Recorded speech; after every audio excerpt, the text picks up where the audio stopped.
Hey guys, welcome back to your channel journey to success. तो UIIC AO का exam हो चुका है। तो फर्स्ट शिफ्ट में मेरा एग्जाम था 7:30 वाली शिफ्ट में, तो 8:30 अप्रॉक्सीमेटली एग्जाम स्टार्ट हुआ था। तो जो मैंने स्पेसिफिकली अप्लाई किया था, मैंने अकाउंट्स एंड फाइनेंस वाली पोस्ट के लिए अप्लाई किया था। तो आपको पता है कि इसमें जो ये वाली जो पोस्ट है, इसके लिए जो वैकेंसी थी वो बहुत कम रिक्रूटमेंट होनी थी। जो इसकी कट ऑफ है तो वो कंपैरेटिवली हाई ही जाने के चांसेस है, ये हम सबको पता है, क्योंकि जो सिंगल एग्जाम्स होते हैं उसमें जो कट ऑफ है वो यूजुअली हाई ही जाती है। बट इसमें मैं आपको ऑनेस्ट रिव्यू शेयर करूंगी, ऑनेस्ट एग्जाम एनालिसिस शेयर करूंगी, और क्या क्या क्वेश्चंस जो पूछे गए थे, जितने मुझे याद है मैं आपके साथ वो डिस्कस करने वाली हूँ। तो सबसे पहले हम चार टॉपिक्स जो सबके लिए कॉमन थे, सारी स्ट्रीम्स के लिए, उनको डिस्कस करेंगे। देन आपका जो सब्जेक्ट वाइज पेपर था हम उसको डिस्कस करेंगे। ठीक है, सबसे पहले हम बात करते हैं रीजनिंग सेक्शन की। जो रीजनिंग सेक्शन था वो इतना ज्यादा टफ नहीं था।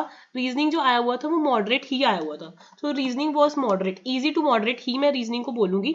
इसमें बस एक पजल थी जिसमें आपको याद होगा कि स्क्वायर टेबल है, उसमें 4 लोग इनसाइड फेसिंग एंड 4 लोग आउटसाइड फेसिंग है। वो वाली थोड़ी सी पजल टाइम टेकिंग थी, बट इट वॉज सॉल्व, मतलब वो इजिली सॉल्व हो रही थी। ठीक है, उसके बाद एक ब्लड रिलेशन का क्वेश्चन आया हुआ था, जिसके बेस में 2 क्वेश्चन थे। ब्लड रिलेशन वाला क्वेश्चन भी ईजी था। उसके बाद आपको एक क्वेश्चन आया हुआ था, 7-8 पीपल थे, वो एक लाइन में बैठे हैं।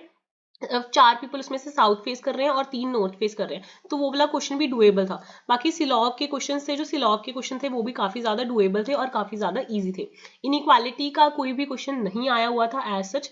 उसके अलावा एक दो क्वेश्चन थे कि आप कौन सा डिसीजन लोगे, या जो हमारे क्रिटिकल थिंकिंग वाले क्वेश्चन होते हैं वो भी इतने ज्यादा मुश्किल नहीं थे। क्रिटिकल थिंकिंग वाले क्वेश्चन भी ईजी ही आए हुए थे। सो ओवरऑल अगर हम बात करें रीजनिंग सेक्शन की, तो reasoning section was easy, but थोड़ा सा टाइम टेकिंग था। बट आपको पता है कि जो इसमें कोई सेक्शनल टाइमिंग नहीं थी, तो इस वजह से आप आराम से रीजनिंग को सॉल्व कर सकते थे। और सारे के सारे जो क्वेश्चंस थे रीजनिंग के वो डुएबल थे।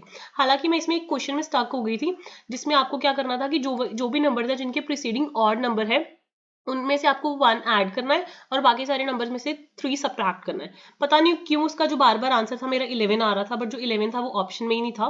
पता नहीं उसमें मैं क्या एरर कर रही थी। बट ओवरऑल अगर हम रीजनिंग की बात करें, तो रीजनिंग में टोटल 25 क्वेश्चन थे। सारे क्वेश्चन अटेम्प्ट होने वाले थे, मैंने वैसे 25 क्वेश्चन ही अटेम्प्ट करे हैं।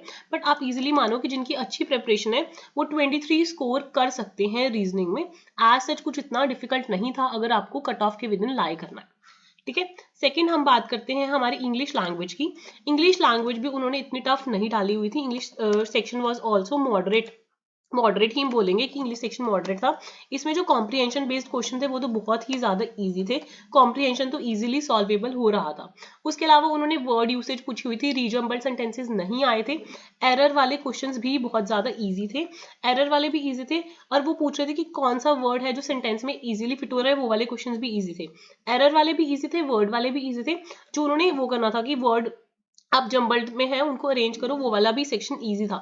मुझे वो चीज थोड़ी सी डिफिकल्ट लगी जिसमें 3 सेंटेंसेस दे रखे थे और उन्होंने पूछा था कौन सा करेक्ट है। उसमें अगर आपने ध्यान से देखा हो तो उसमें क्वेश्चंस में कईयों में इनकरेक्ट पूछा था, कईयों में करेक्ट पूछा था। सो इसमें इंग्लिश में क्या इंपॉर्टेंट रहने वाला था कि जो आपको क्वेश्चन है वो बहुत ही ध्यान से रीड आउट करना था, क्योंकि जो क्वेश्चन है वो काफी मोल्ड कर करके डाला हुआ था। कईयों में उन्होंने करेक्ट पूछा था, कईयों में इनकरेक्ट। कई बार क्या होता है वो क्वेश्चन लगातार होते हैं और हमें लगता है कि सब में ही करेक्ट पूछा है, तो उसमें गड़बड़ी होने के थोड़े से चांसेस रहते हैं। तो ओवरऑल अगर हम इंग्लिश की भी बात करें, तो अगर आपकी अच्छी प्रिपरेशन है, अगर आपका इंग्लिश सेक्शन स्ट्रांग है, तो 25 में से आप 22 क्वेश्चंस लगा के चलो कि आप सही कर सकते हो। ठीक है, अगर आपकी अच्छी प्रिपरेशन है एंड आप चाहते हो कि आप कट ऑफ के विद इन फॉल करो। नेक्स्ट मैं बात करूं जनरल अवेयरनेस सेक्शन की। जैसे कि उन्होंने हमें नोटिफिकेशन में ही बता दिया था कि ज्यादातर जो पेपर है वो फाइनेंस सेक्टर पे बेस्ड आने वाला है। तो करंट अफेयर्स के भी क्वेश्चंस आए हुए थे, ज्यादातर G20 में से क्वेश्चन आए हुए थे और ओलंपिक्स में से भी क्वेश्चन आए हुए थे।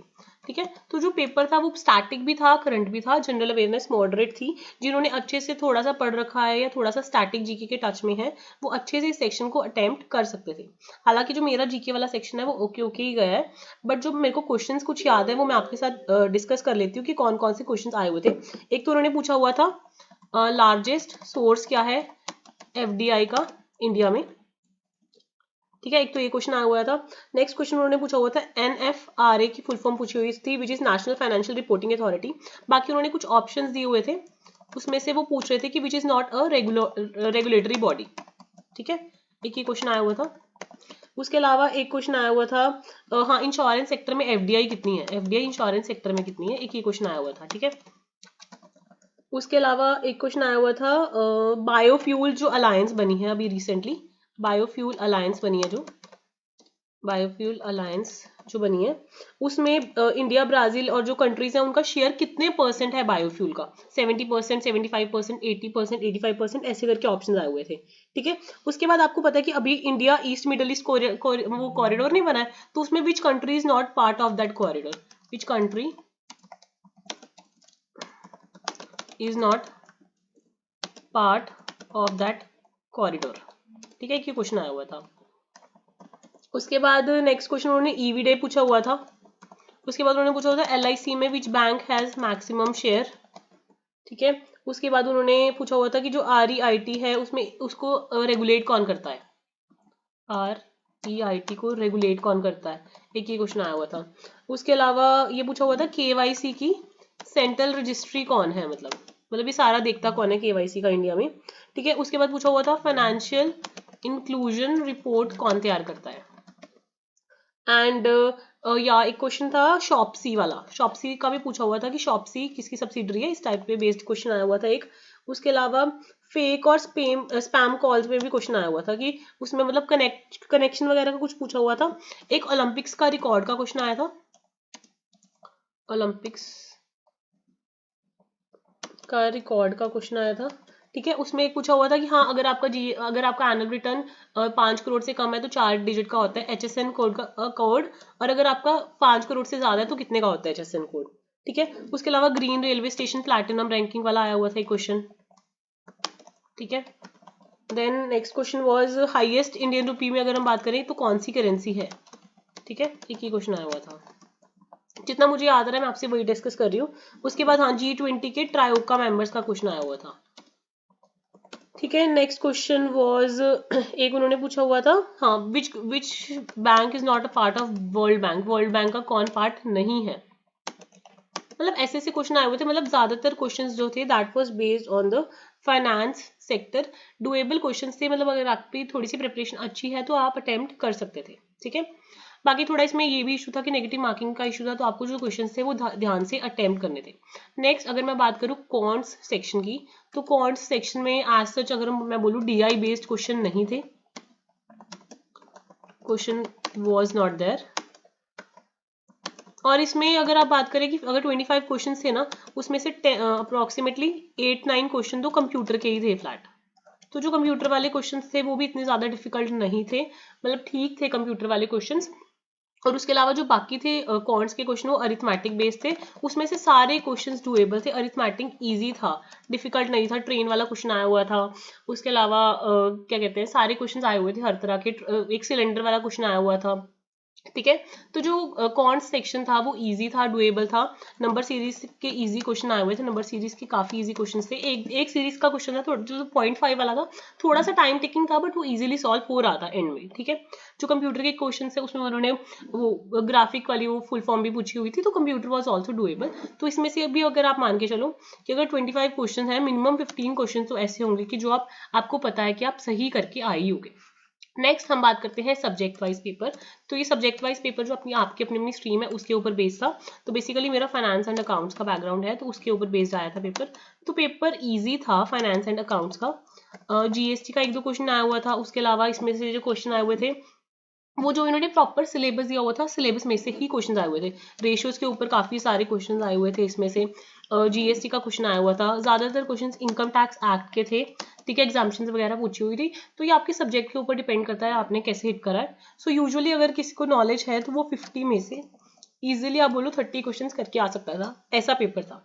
अब हम बात करते हैं कट ऑफ की। आपको पता है ऑल ओवर इंडिया वैकेंसीज बहुत ज्यादा कम थी और काफी सारे लोगों ने अप्लाई किया था। अगर मैं फाइनेंस सेक्टर की ही स्पेसिफिकली बात करूं तो इसमें जो नंबर ऑफ पोस्ट है all over India that was about 24 post के लिए, और कितने सारे लोग अप्लाई करते हैं राइट, उसमें आगे रिजर्वेशंस भी होती हैं। सो कट ऑफ आप मान के चलो कि हाई होती है, और इसमें कोई वो नहीं है क्या बोलो आप शायद कर जाओ नहीं कर जाओ, वो मौके पे ही डिपेंड करता है, क्योंकि इसमें क्या है नेगेटिव मार्किंग भी है। बट अगर मैं मेरे अकॉर्डिंग बात करूँ जो कट ऑफ एक्सपेक्टेड रह सकती है, और मैंने खुद भी पेपर दिया है और कॉम्पिटिशन लेवल हमें पता होता है, तो उसके अकॉर्डिंग आप मान के चलो कि अगर 25 क्वेश्चन है रीजनिंग में से, अगर आपको विद इन कट ऑफ या विद इन उसमें फॉल करना है तो आप रीजनिंग में से 24 क्वेश्चन मान के चलो। इंग्लिश के 25 क्वेश्चन है, उसमें से आप मान लो 23 क्वेश्चन मतलब इतने लोग तो होंगे यार, 24 लोग चाहिए पूरे इंडिया में से, तो इतने लोग होंगे जो इतना इतना करके आए होंगे। नेक्स्ट मैं बात करूँ जीके की, 25 में से हम ज़्यादा नहीं मानते, हम 20 मार्क्स मान लेते हैं, ठीक है। नेक्स्ट हमारा कॉन्ट्स और कंप्यूटर वाला सेक्शन है, इसमें से मैं मान लेती हूँ आराम से इसमें भी आप 22 मान लो, चलो ठीक है। हम ज़्यादा नहीं ले रहे, हम अप्रॉक्सीमेटली लेके चल रहे हैं। और आपके सब्जेक्ट की 50 मार्क्स का पेपर था, तो 50 में से आप मान लो सब्जेक्टिव में से जो लोगों को वो सिलेक्ट करेंगे फाइनेंस स्पेशलिस्ट, ऑब्वियसली सीए भी लोग कर रहे होंगे जिनको इतनी सारी नॉलेज होगी टैक्स वगैरह की।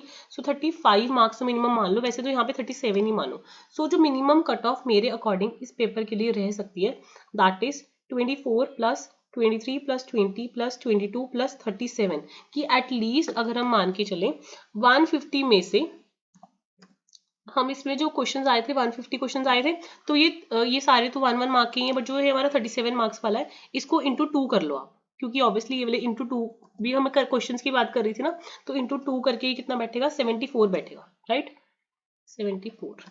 तो आप इसमें से 150 क्वेश्चन से जिसमें से इनका जो वेटेज है दैट वाज 200 मार्क्स, तो आप इसमें एक्सपेक्टेड कट ऑफ मान के चलो कि इट वुड बी अराउंड 163। तो 163 के आसपास कट ऑफ रहने का चांसेस है, और इससे थोड़ी ज़्यादा भी जा सकती है। सो वैसे जो फाइनेंस सेक्टर की है वो 163 आप मानो प्लस माइनस 5 लगा लो, इसके आसपास रह सकती है हमारी UIIC AO की कट ऑफ, ठीक है। बाकी जो भी आपके व्यू पॉइंट्स है वो कमेंट सेक्शन में डाल सकते हो, या आपको कोई और क्वेश्चन रिमाइंड आ रहा है वो भी आप कमेंट सेक्शन में डाल सकते हो। बाकी मिलते हैं नेक्स्ट वीडियो में, please don't forget to like share and subscribe.